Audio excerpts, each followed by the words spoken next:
Welcome back, ladies and gentlemen, to another podcast of AIESEC in Sri Lanka.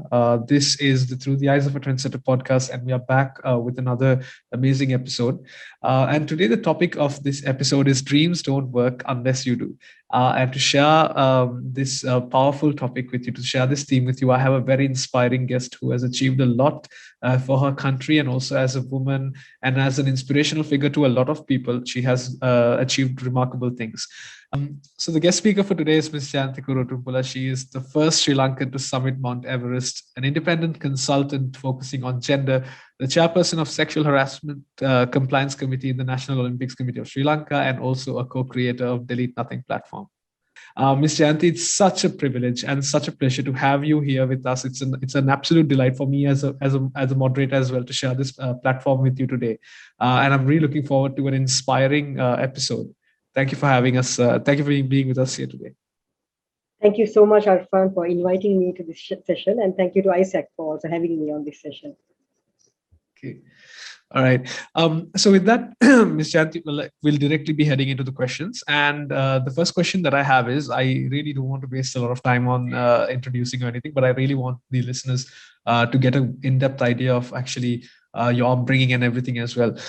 So to start off, I would like to talk about your childhood and your school life. So how was childhood like? And maybe can you share some memorable incidents from your childhood and even school life as well? Because a lot of the people would love to know that part of your life, because I don't think we focus a lot on that, because since we are so enamored by your achievements as well. Thanks, Arfan. So, I mean, childhood, when I think about my childhood, what really comes to mind is that I was pretty much constantly in the garden. I was privileged in many ways. I grew up in the Himalayan, in a house, an old house, but it was surrounded by many trees. So we could run around the house as well. And I remember most of my sort of playtime was on the trees, on swings. We would make tree houses, and I have a brother. So we would also actually sometimes get onto the trees, and we had this game where we would shake, like he would get onto one tree and I would get onto another tree, and we would shake the branches, so that because we had this theory that if we shake it so hard enough that we can create a mini storm. So create more winds, then the other winds, then the other trees start shaking, etc. So I mean, yeah, lots of fun time. We would play cricket in the garden. My parents as well. It was a tiny garden, but with just a pulpit, and that was fun. And in terms of schooling, I went to Bishop's College, which I believe is a very good school, but I might be biased. But I was also, again, I mean, in grade 3 and 4, I would say I was a good student. I would have got like 90 or 100 marks, but subsequently, I wasn't that well in my marks, in terms of I was more an average student, let's say. So I would have I think I was also fortunate because I did sports in school. And I was fortunate that my parents actually did tell me, as long as you get more than 50, they were happy, 50 marks for my studies. So in that sense, I was able to actually have time to do extracurricular activities. Like tennis was a sport that I was really engaged in school. And sometimes I did have to cut my classes to go for a tournament or, or practices when there was a match coming along. So it was, I think I'm fortunate because I do know how a lot of kids today are forced into lots of studies only, and then everything else is forgotten. But I think I was fortunate that I was just, as long as I got passes, my parents were happy. So I was lucky that way. And I also remember we, as friends, I think maybe in grade 6 or something, in between the class periods, before the teacher would come, we would play cricket at the back of the class. And once got punished as well. So there were lots of fun times. I mean, I think many memorable incidents. There isn't one particular one that I can share, but I think I shared a few. So I hope that will suffice for now. Yes, indeed. And just to add on to those points as well, I mean, I think it's very true.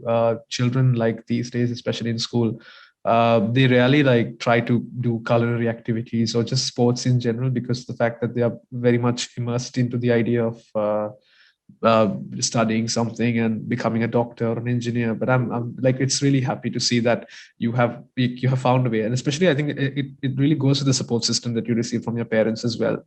That Absolutely. also. Absolutely. Yes. So, Ms. Jayanthi, I think the interesting question is like you became the first Sri Lankan to summit Mount Everest. So I just want to know like what was the thought process behind that? What inspired you to do that? And just the entire process of doing that. And what was really the overall process of you doing that? Just the inspiration and as well the challenges that you had to go through when you were doing that. Okay, so thank you for that question. I think, the reason for climbing or wanting to climb Everest, it's actually a very cliched answer. It's a very simple reason. It's just because it was a childhood dream since as long as I can remember. And I think I managed to crack it down to probably 6 or 8 years old. It was at a time when at that age, you always ask that question, by adults around you. They would say, darling, what do you want to be when you grow up? That kind of question. And in my heart of hearts, I never ever wanted to be like a doctor or lawyer. Those are not my answers. But in my heart of hearts, the answer was to climb Mount Everest. But it felt a little stupid to say that. So I never said it because, everyone is sort of says, oh, they want to be a doctor or a lawyer or an engineer or a teacher. So saying I want to climb a mountain just didn't cut it. So I didn't really share it, but that was really the reason. And I remember, I think growing up, my parents, we would get a subscription to the National Geographic magazine.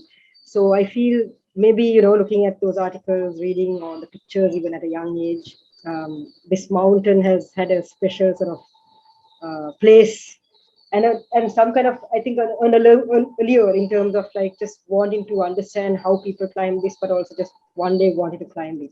So it was just a dream since a very young age. And it was a kind of dream that I've been really wanting to climb this to the point where I thought if I die without climbing Everest, I would want my ashes scattered on the summit. I don't know who would go and do that, but somebody would have had to do that. I don't know who, but anyway, it was that kind of dream. And then in terms of the process, that itself took many years. I never, first of all, never even imagined it's possible, but the desire to climb it was always there. So whenever I traveled, and I did my first degree in India at Delhi University. I Wonderful. did that in English literature. And after my 3 years of university there, one of my lecturers actually told me about this mountaineering course that was available for anyone who wanted to sign up. And for me, that was one way to get to the Himalayas.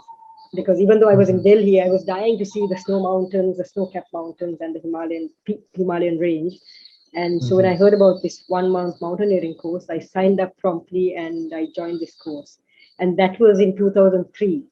So actually, that was the basic of like in terms of the technical experience and knowledge that I gained from that course was immense. And then that particular school, the Himalayan Mountaineering Institute, was also set up by Tenzing Norgay's son, Jamling Norgay. Actually, it was set up by Tenzing Norgay, and currently it is run by Jamling Norgay. So, as you know, Tenzing Norgay, together with Edmund Hillary. So, Edmund Hillary were the first 2 people in the world who climbed Mount Everest. So, it's his school in Darjeeling that I was able to go to and learn all the basics, learn the ropes, essentially. And I went back the following year to do an advanced mountaineering course and learn even more. So, it was years of training in that sense.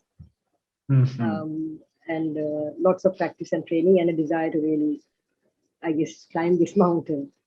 Yeah. So the question that I have is, Ms. Jayanthi, was it your first time like traveling? When you went to Delhi University, was it your first time leaving the country? Actually, yes. Delhi University was the first time leaving the country.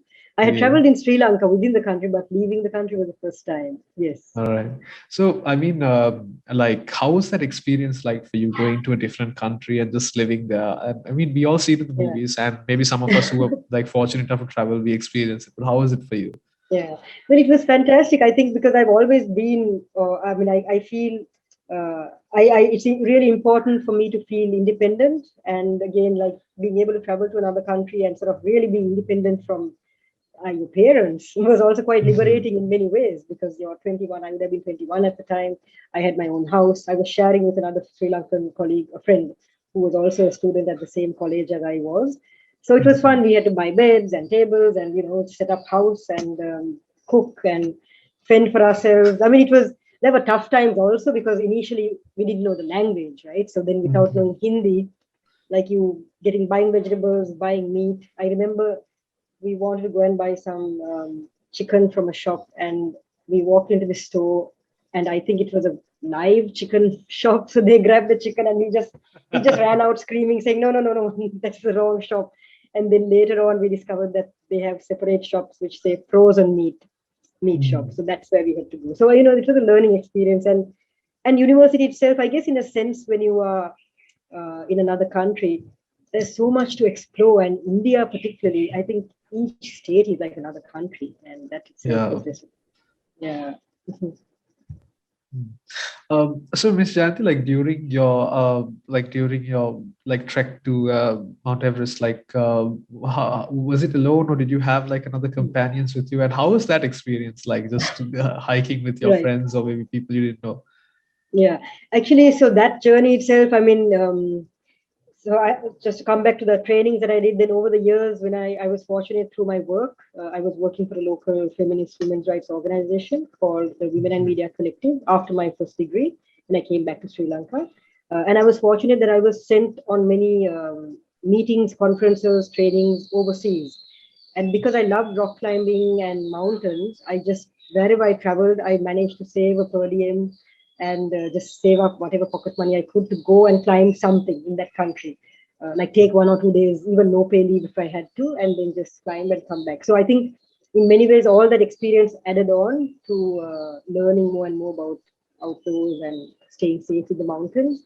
But it was actually only quite recently that I shared this idea of climbing Everest with another friend, another mountaineering friend actually. So he was organizing a trip, an expedition to a mountain called Island Peak in Nepal, which was in 2012.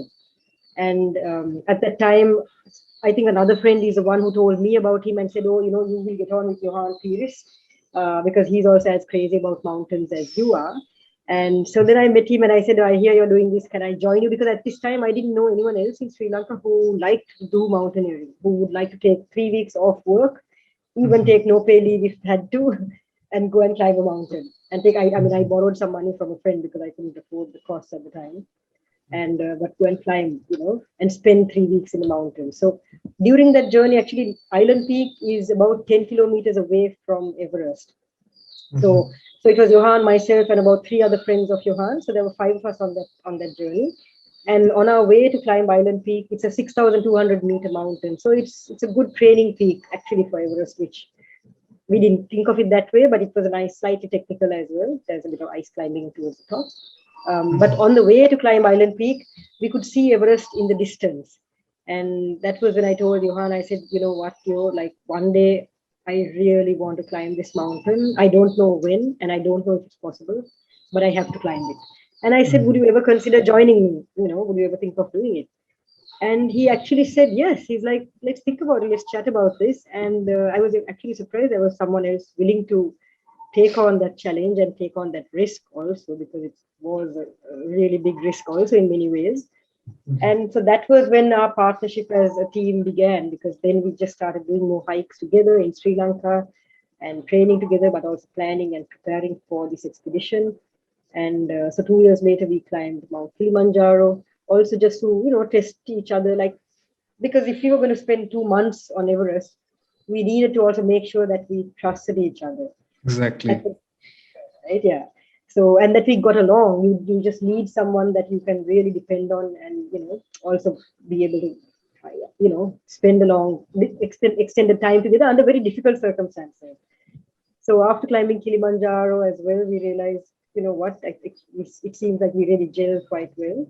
And so let's attempt to climb Everest in 2016. And after Kilimanjaro is when we actually set a date and a year, and we started doing more prep, like more in-depth preparation, and started to undertake that. So Johan is my climbing partner, but in addition to Johan, there was also a team of friends back here. When we started discussing the Everest, and we had to put up a proposal because we needed to get sponsorship. This was a huge cost as well, way more money than I even have now. It's just a lot of money. To put it into perspective, it's the cost of like buying a car, like a SUV, let's say. I didn't have a car at the time. I only had a little motorbike. But and I remember someone even telling me, "Are you crazy? You're spending so much. You can actually buy a house and a car, or buy a house even." I was like, "No, I really want to climb this." So anyway, and then we had this team of friends who really helped us. Team of 6 friends who were supporting us with like contacts in the private sector, with social media posts, just giving us advice and support because it was a huge undertaking.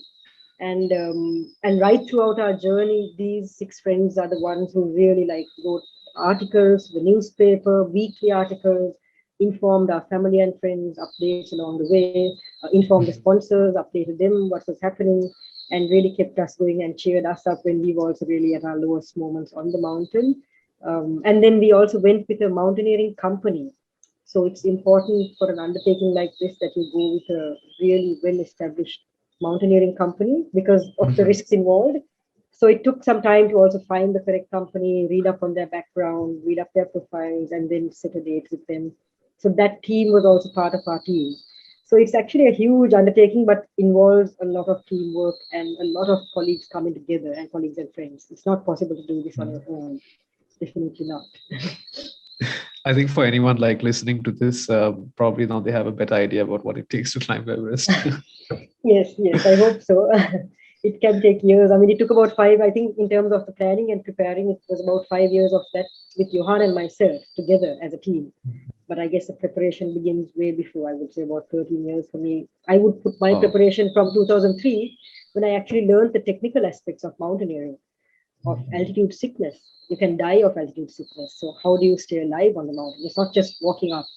You're going into something called a death zone where your body is basically deteriorating, and the longer you stay there, your organs can pack up, and basically your heart can stop, your lungs can fail.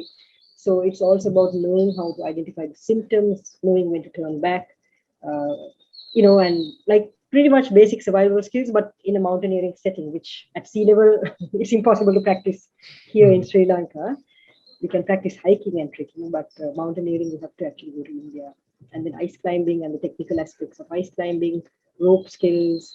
So all that's really important. It's not just sort of just a walk, and it's definitely not something for a bucket list. You have to be far more passionate to climb Everest than just a bucket list adventure.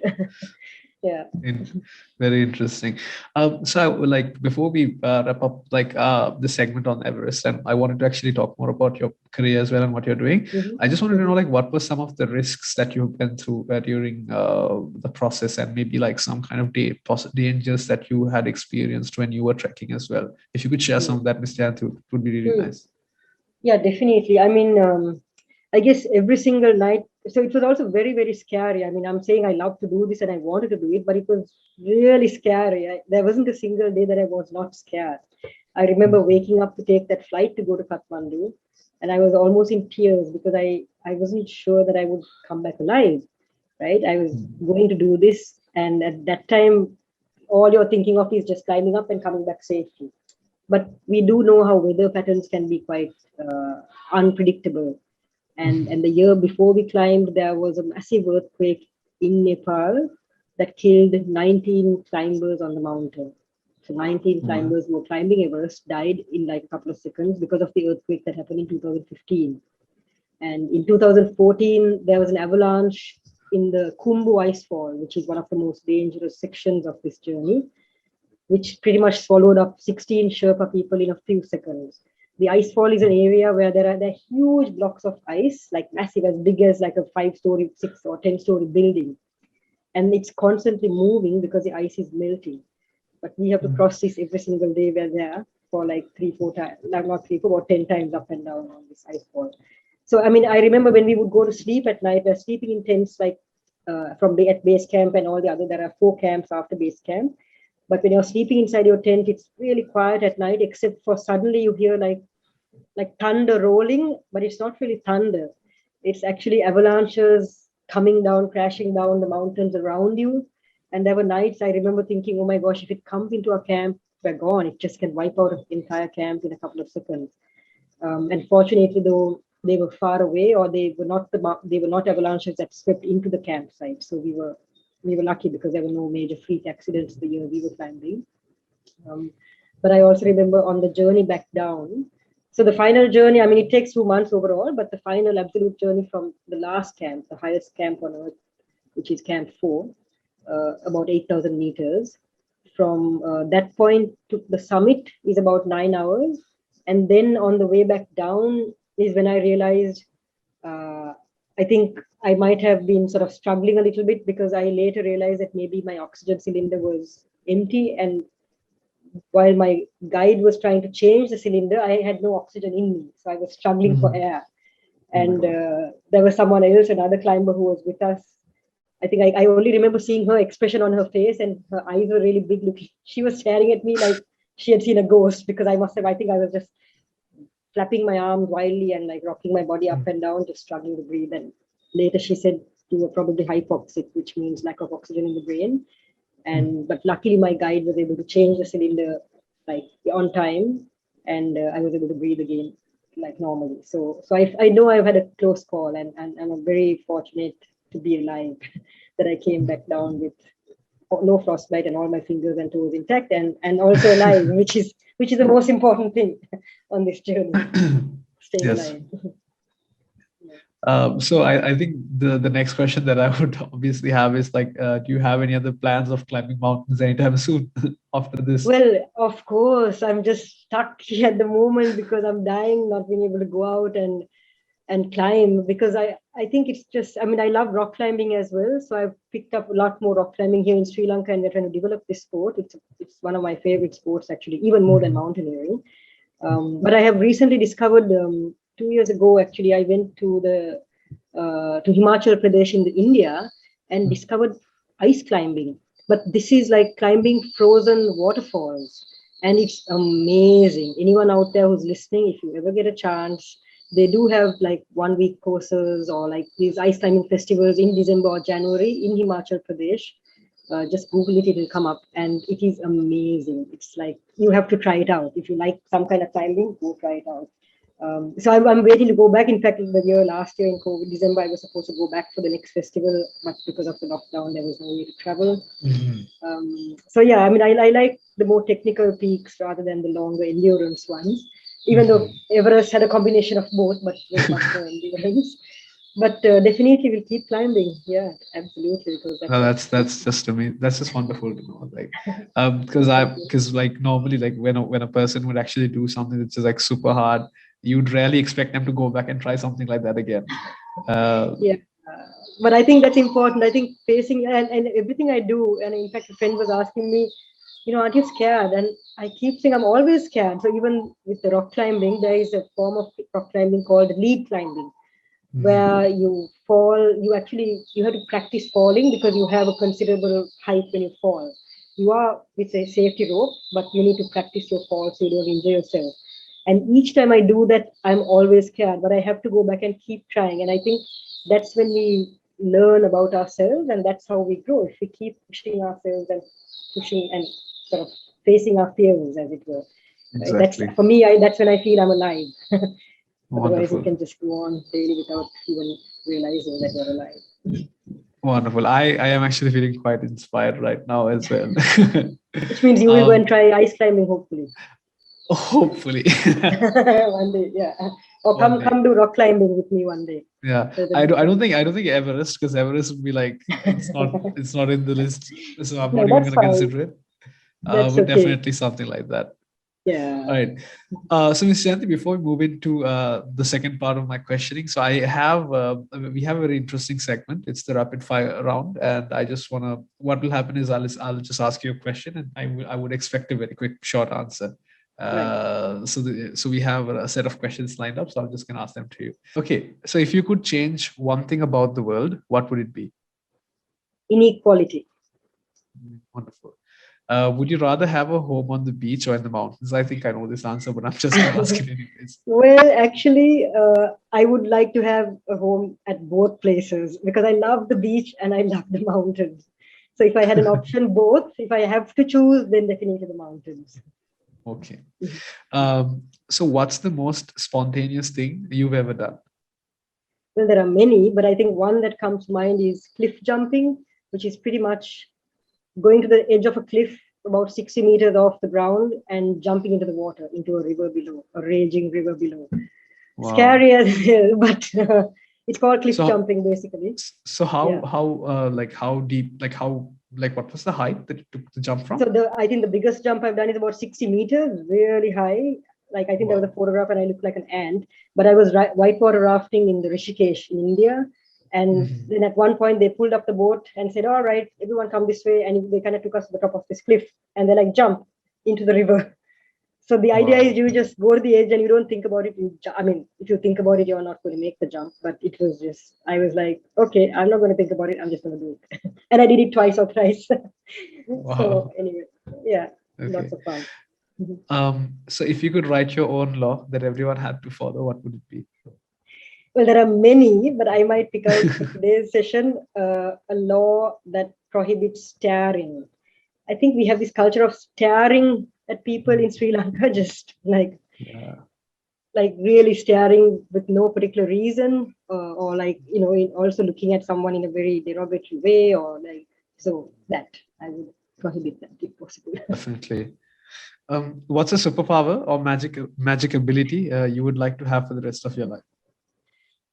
So this one, actually, it would be, I wish I could have a magic wand with which I could magically turn anyone who perpetrates any act of gender-based violence. With my wand, I could turn them into butterflies. So that would be interesting. So that doesn't happen again by them, and there'll be lots of butterflies around us. All right. Oh, I would love to know this as well. Name one place in the world you would want to visit someday. New Zealand, for sure. I mean, many places again, but New Zealand for sure. Beautiful outdoors. Okay.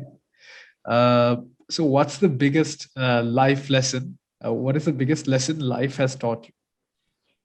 Actually, this is a good question, because this is a lesson that Everest taught me, which was simply to believe in myself. Wow. Wonderful. And finally, like, what is your definition of success? My definition of success is being able to keep doing what you are passionate about. For me, that's what I realized. If you keep doing that, you will always succeed in what you're doing, as long as you're passionate about what you are doing. Totally. All right. So Ms. Jayanthi, now I'm going to ask some questions as well. This is more related towards what you're doing right now and with your profession as well. So you've earned your master's degree in gender studies from the University of Sussex, and now I think even in the context of today, like gender and women's rights, equality is something that is a very focal point of discussion inside society as well. So from your perspective, how do you define gender equality? Excellent question. And it's not a very simple definition, but at one level it is quite simple. But for me, what I believe in gender equality is that it's equality for everyone, regardless of your sex, your gender, your religion, your ethnicity, your social class, sexual orientation, your disability or marital status. So regardless of any intersecting identity, it means equality for everyone, regardless of those intersecting identities. But gender equality does not only mean equality at a very formal level only. So it doesn't mean one size does not fit all. It's not just a blanket equality clause, right? But what it actually, the equality, gender equality, the definition I'm talking about, is also talking about equal access to opportunities as well. So there's a concept called substantive equality, which is in the UN Convention on the Elimination of All Forms of Discrimination Against Women, the UN Convention on Women's Rights, basically. And what that means is, for example, if I just to give you an example, if I'm the employer, if I own a factory and I'm a factory employer, and I need employees to work at my factory, and I've said it's open to anyone, men or women, anyone can come and work here. But to work overtime and you can get paid on OT, you need to work till 12 midnight. So anyone can do this. But I need to be aware that for a woman to work till 12 midnight, if she is to go back home in public transport at 12 midnight, that's not safe for her. So it's my responsibility to understand that and to realize that that's not safe. So I need to then provide transport for at least for the women who are going back home late. That way they can come and work late and get the OT if they want to do that. right? Because I've heard this thing where sometimes managers of companies say, oh, we want women managers to run our companies, but our restaurant closes at 11 p.m. and women don't want to come at that time because they can't take a cab and go home in fly or in bus. But you need to understand that it can be unsafe in our context because of patriarchy. Therefore, you need to make sure that that there's equal access to those opportunities, right? So instead of saying it's open to everyone, you need to be aware that women are also discriminated for certain reasons. But how do we then remove those barriers so that women and girls can also access those opportunities? Yeah? Does that make sense? Yes, totally. I think it's about also like understanding based on context. Now, once again, you said like we live in a very patriarchal society. So when women tend to go out at night, they always, some derogatory claim or something is obviously made by certain men. And if it was the case in the sense that men or women would remain impartial to each other in the society, I don't think we would need to provide such amenities. No. But in that case, it makes sense. Absolutely. I remember I was in Hong Kong for 3 months many years ago when I did a small internship there. And I could go in public transport at 2 a.m. I would work actually quite late because somehow my employer was also, she would like get to work. We would only get to work by about 2 o'clock in the afternoon, but then work really late. And I felt so safe. I could walk around in short shorts if I wanted to, like it didn't, like no one cared. I felt safe at 2 a.m. in the morning, walking on my own through the city, taking a ferry back to the island I was in. So that's the point, that at the moment we are not there yet. And if we're not there, we need to make sure that women have that access in a safe way and ensure those opportunities. Exactly. I think it's come to an ugly state in the sense that even men have to fear now walking late at night as well. Absolutely. Places. Of course, absolutely. I fully agree with you. Yes. So just bringing that discussion into the context of Sri Lanka at the moment, Ms. Jayanthi, how do you think that we have actually succeeded? Like, what are the current measures you feel that we are doing right in terms of achieving gender equality? And what do you think are like the significant areas that we have to improve going ahead as well? Yeah. So I feel it's like a big mountain. There's a lot, we have a lot to do. I mean, we have made some strides over the years. Like, for example, when I joined the women's rights organization when I was 23 years old, that was my first job. And at that time, that was in 2005, I remember at the time there was a number of women's rights activists had come together and worked together with lawyers, doctors, and other professionals to put forward an act to prevent domestic violence. And even that, when it was a bill, before it became an act, there was a lot of like arguments in parliament where lots of ministers were sort of arguing against this and saying, what, domestic violence is a Western concept. In our culture, it's okay if its husband has a right to beat her wife. This is what was said in parliament. So it's ridiculous. So, I mean, then somehow had to rebuff all those arguments and the act was passed. So I think the very fact that it's there is fantastic. And we have signed all the conventions, all the UN, the government, the state has signed all the UN conventions. So by law, we do have many discriminatory laws, but we also have some good laws.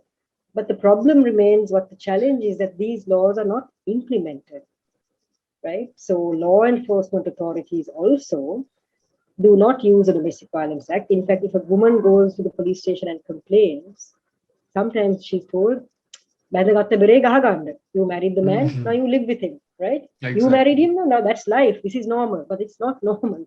No one, any man or woman or anyone, no one deserves to be treated with violence or discrimination.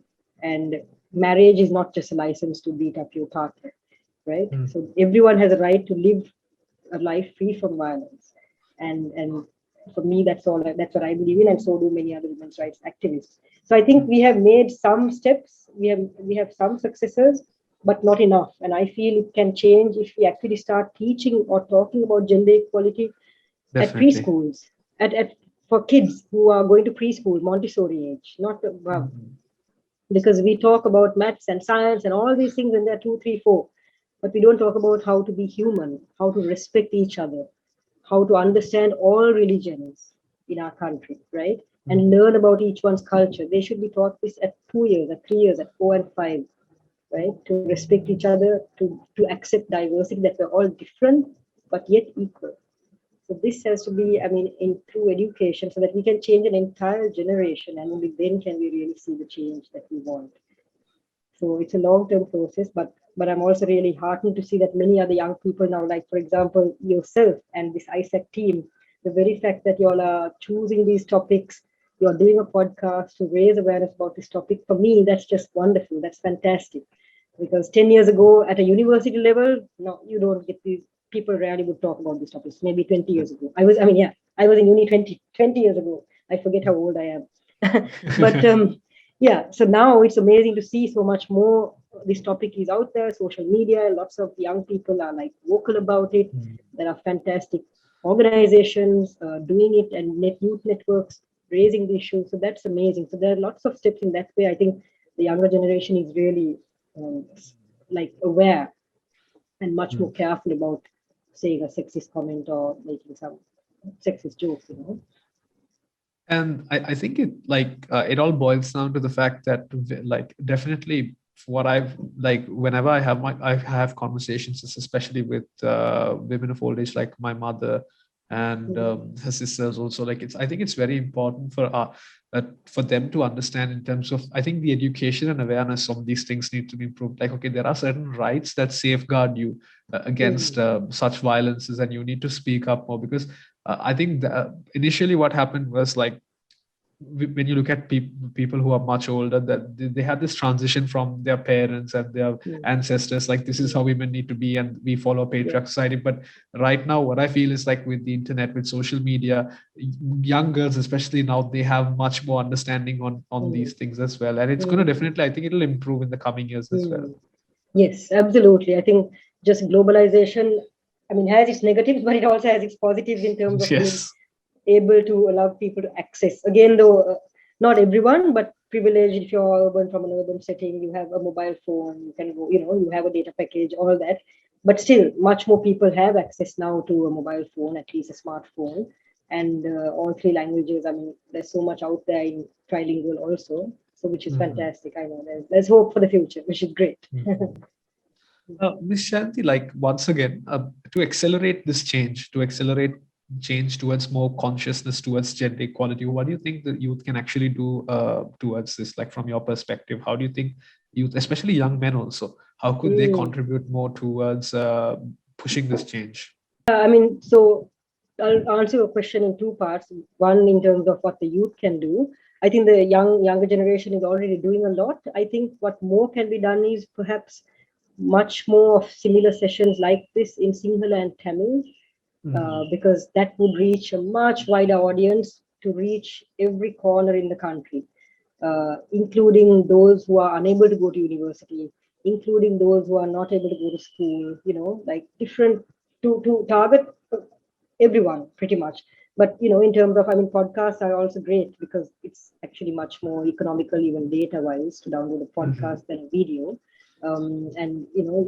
So I wonder whether there's a way to communicate with radio channels, with mainstream channels, but also more the regional radio channels, to do radio talk shows, because radio is a medium that's used across the country.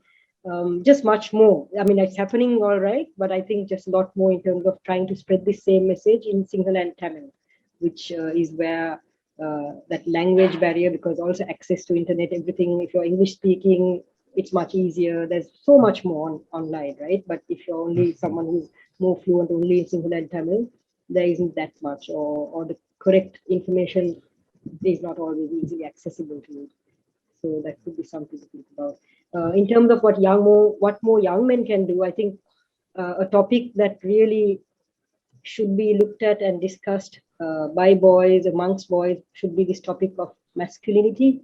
What does it mean to be a man? Because again, I'm sure you understand, and many other boys also probably need to understand, that the system of patriarchy does not only affect women and girls, it also affects men and boys. Because if you look at, so it's in everyone's interest to dismantle patriarchy, to get rid of it. Because yes, patriarchy does give many privileges to men and boys, but at the same time, it also burdens you with this concept of being a man, being a macho man. You have to be a certain way. you have to like walk a certain way, dress a certain way, behave a certain way. And if you don't do that, you are called names, right? I won't share the Yeah. names, but you know the words, Yeah. the terms that are used in a very derogatory way. So you're not a real man, right? Your masculinity is questioned.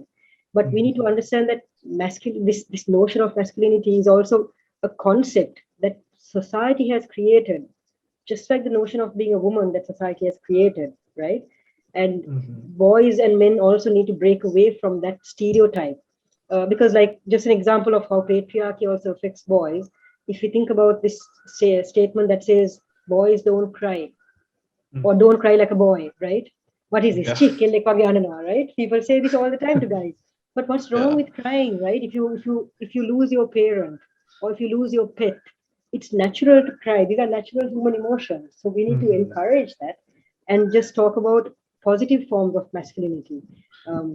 I always say this at sessions that I say, for example, if we can give teddy bears or dolls to boys, to young boys as birthday gifts, people might laugh, but what is we always give dolls to the girls because they can then put them to sleep, change their clothes, feed them, like parenting. In a way, it's basically that's where parenting skills can begin. But we can give the same kind of toys to boys as well, so that they can also grow up to be loving parents, loving fathers, loving husbands, loving partners, and to be in touch with a sensitive side to themselves as well, which is also part of all of us. You know, we have the yin and the yang, the masculine and the feminine. Each of us have that. But these norms prevent us from jumping out of those boxes and force us to be a certain way that's not natural, actually.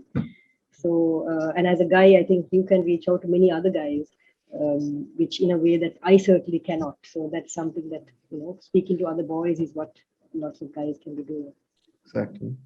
I think from a short-term perspective, we are looking at obviously awareness, education, and just creating those conversations. And I think from a long-term perspective, it's about creating those changes in constitution, those changes in the education system as well. And then Absolutely. actually you will be looking into a much more brighter future. All right. Okay. So Ms. Shanti, finally, like wrapping up, I think I could describe this entire podcast in this sentence: dreams don't work unless you do. And I think with the conversation that we had about the experience with Everest and the current great work that you're doing, I think it's your determination and just that the unrelentlessness, like that ability to actually achieve this thing, achieve whatever you're setting out for. And I think a lot of young people can learn from that. A lot of young people need to hear out these stories and actually also aspire to become whatever they're dreaming of becoming. So as we conclude, I just want to know, like if you have a message to the young people, because people who listen to our podcast are mostly young people who are in the universities. So what do they need to do? What do they need to have, like, feel when in this journey that they are to achieving whatever it is that they define as success or their purpose? So just a message to them from you. Okay. I guess my consistent message at all times is to basically do something that you are passionate about. If it is a career path, if it is a subject at university, make sure you like it. Don't just do it for somebody else, right? Very often we end up, our parents might say you have to do law, but you hate it. Just be able to negotiate and communicate that, right? Or if you maybe try it out and then along the way, so you might try it out because you don't know whether you like it or not. Give it a try, and along the way, if you don't like it, then just swap, change. But what's key is to think about what you enjoy doing and follow that path, because that is important. For me, my work is something I'm still passionate about, working on gender equality, because I am a woman and I have faced sexual harassment in buses, public transport. So for me, I'm passionate about changing these laws and changing the way society behaves. At the same time, I'm also passionate about rock climbing and mountaineering. And that's what also makes me happy. So it's also finding the time to do that. So do something you're passionate about, and don't let anyone tell you that you cannot do something or be someone because of your gender, right? A lot of guys might be told, oh, you can't be a ballet dancer or you can't be a Bharatanatyam dancer. If that's what you like doing, go after it. In fact, I remember there was a young boy who came to a session that I was talking at, and the mother told me that he's the only tap dancer. He was about 11. He's the only tap dancer in his class. Everyone else, they're all girls. and lots of the time he's made fun of, but he still loves it so much that he still goes to this class, right? And women are also told you can't be an astronaut, you can't be a pilot, but you can be. If you want to do that, follow your dreams, don't give up. And it will be easy to give up because there are challenges. People are going to say, are you crazy, what's wrong with you? Mhm. But if you really want it, you need to go after it and not give up. Yes, and I will lastly say, challenge all these gender stereotypes, Mhm. question them, because they are not written in stone. If society created stereotypes, as society, we can change these stereotypes. So it's in your hands to change them so that many others Mhm. can also live life to the fullest without any stereotypes. Mhm. So, Um, yeah.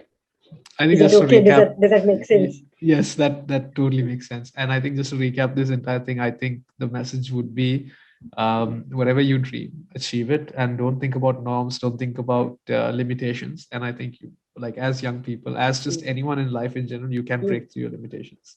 absolutely. Um, Yes. so with that, I would like to once again thank you so much, Ms. Jayanthi, for being a part of this, for accepting this invitation and sharing this wonderful experience with us as what it takes to be a trendsetter and someone I believe who has set trends, and you are on your way of in creating more ripples to the society and to the community as well. Thank you very much for being a part of this with us, and we are looking forward to having you more in anything that we do in AIESEC as well, and just like remembering this experience as well is very thoughtful. Thank you very much for accepting Thank you. this.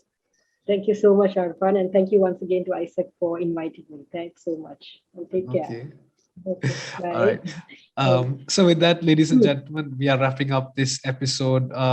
Another great episode as well, and we'll be seeing you with more content and with more great speakers coming up with different experiences and different discussions with respect to different kinds of fields that we'll be touching on. Thank you very much for being with us, and we'll see you in the next one.